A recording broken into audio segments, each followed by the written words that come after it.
इब्तिदाई हिस्से में, जहां हम नए चिरागों को और उनके हौसलों को सलाम कर रहे हैं।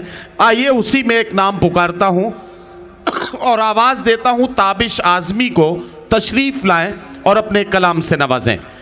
और आपको ज़्यादा से ज़्यादा 2 से 3 मिनट में अपना कलाम पेश करना है। सिर्फ नुमाइंदगी के तौर पर आपको ये मौका दिया गया है। अस्सलाम वालेकुम। बहुत बहुत शुक्रिया यहाँ पर नदीम भाई का और शमीम भाई और सभी लोगों का बहुत बहुत शुक्रगुजार हूँ मैं अपने एक अशार से अपनी शुरुआत करता हूँ कि मुश्किलों में जी रहा हूँ आजकल, मुश्किलों में जी रहा हूँ आजकल, शायद मैं ज़माने को सताया करता था।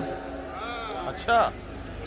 मुश्किलों में जी रहा हूँ आजकल, शायद मैं ज़माने को सताया करता था।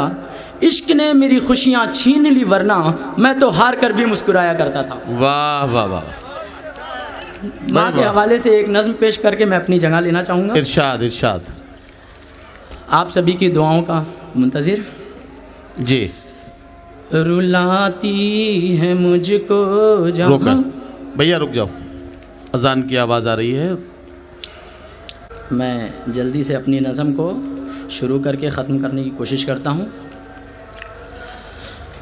रुलाती है मुझको जहाँ की मोहब्बत,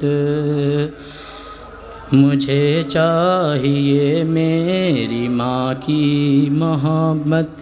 रुलाती है मुझको जहाँ की मोहब्बत, मुझे चाहिए मेरी माँ की मोहब्बत। उसी ने मुझे पढ़ना लिखना सिखाया, उसी ने मुझे इतना ऊंचा बनाया, उसी ने मुझे पढ़ना लिखना सिखाया, उसी ने मुझे पढ़ना लिखना सिखाया, उसी ने मुझे इतना ऊंचा बनाया। उसी के ही वजह से है मेरी शोहरत, मुझे चाहिए